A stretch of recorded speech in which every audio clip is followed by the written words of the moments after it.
Hello, I'm Dr. Andrew Seeley. I'm with the Institute for Catholic Liberal Education, and I'm here with Becky Reits, the academic dean at Light of Christ Academy in Augusta, Michigan, on Gull Lake. And we're here to talk about Catholic Schools Week and what Light of Christ Academy has done and is going to be doing to celebrate Catholic Schools Week.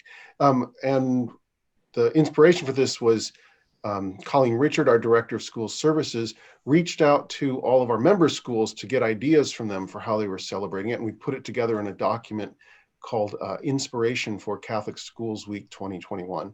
And Becky had some really neat things that she shared from last year that I wanted to talk to her about. So one of the days is focused on celebrating our nation. And Becky, you said that last year you, tell us what you did last year for that. Last year, each one of the teachers was to take an American hymn and study it with their students, kind of take it apart and help the students to understand the time period that it was written, what was happening in our nation at that time, and so that the words really became meaningful to the students. They learned the hymns, they practiced them throughout the month of January, and then sang them during Catholic Schools Week. It was just a really beautiful thing. And they tried to also take what they were learning about those hymns and relate them to the historical time period that they were studying, whether it be ancient Rome, the Middle Ages, and try to find similarities and differences between what was happening in their time period that they were studying, as well as what was happening in America at that time that those hymns were written. There were a couple of examples of hymns that were used by the teachers. Battle Hymn of the Republic, I know, was used by one of them, and it was just it was so powerful for me to hear those songs being sung. Mm-hmm.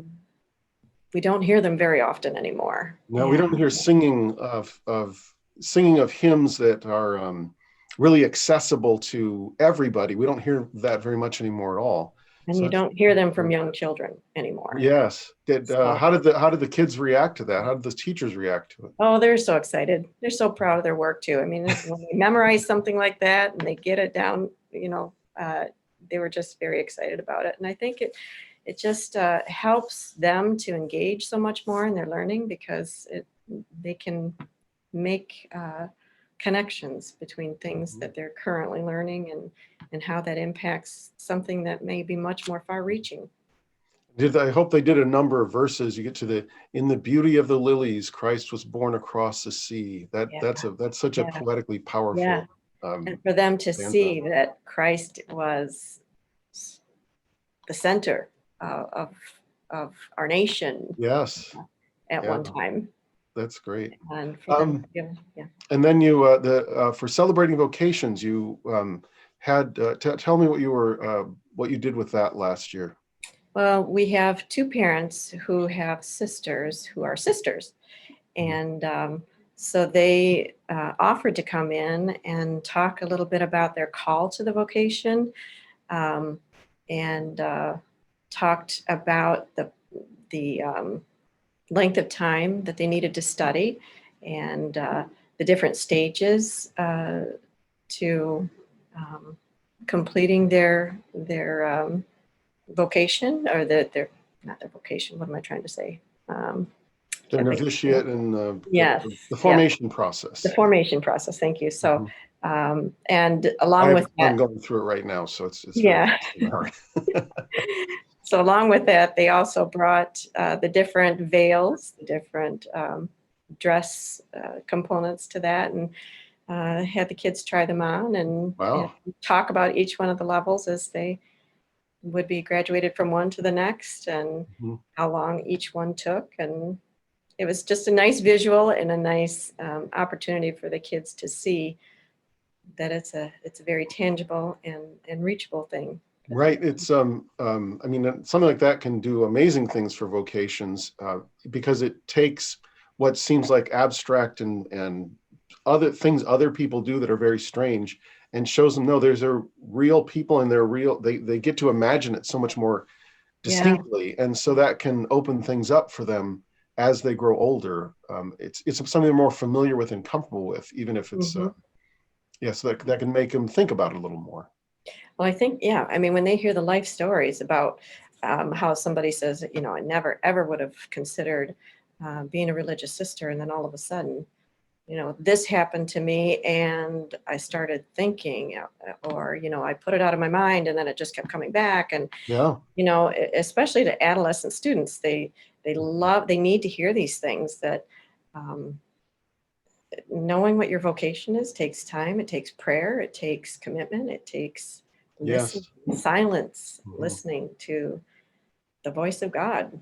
Right. And that used to be something that was so concrete for kids because the sisters and the brothers were actually the teachers in the classroom, so they Yeah, knew them every day. That right. movie Trouble with Angels, it's such a Oh, powerful, that's one of my favorite movies. well, it's so powerful to see how that young troubled girl, Yeah. just in observing what the sisters were really like, it Hmm. ended up spawning a vocation in her. So that's great. Yeah. And the last thing I was struck by was the Eucharistic procession was kind of the culmination of the week. Can you tell us about that? Yeah. The Eucharistic procession was just, it was the capstone to the entire week. It was so beautiful. We planned it so that it would be done the very end of the week on the Friday afternoon before dismissal. And we started in the school lobby, which is a small area. But all of the students and the teachers, staff knelt down. Our deacon came down and exposed the Blessed Sacrament in the monstrance with our altar servers present.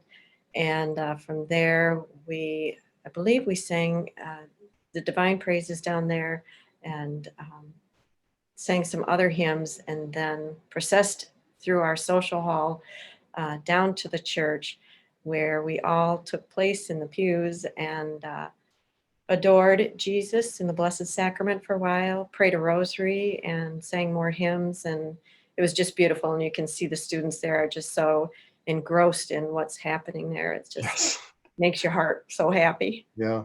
Well, it shows you too how so many of these sensible or sensibly rich devotions Mhm. that were common in Catholic societies for 1,000 years, how much attention they draw from the students, and it's not the same thing as sort of necessarily intense prayer, but just they pay attention to it, and they get absorbed by the details and the beauty of it, I think. Absolutely.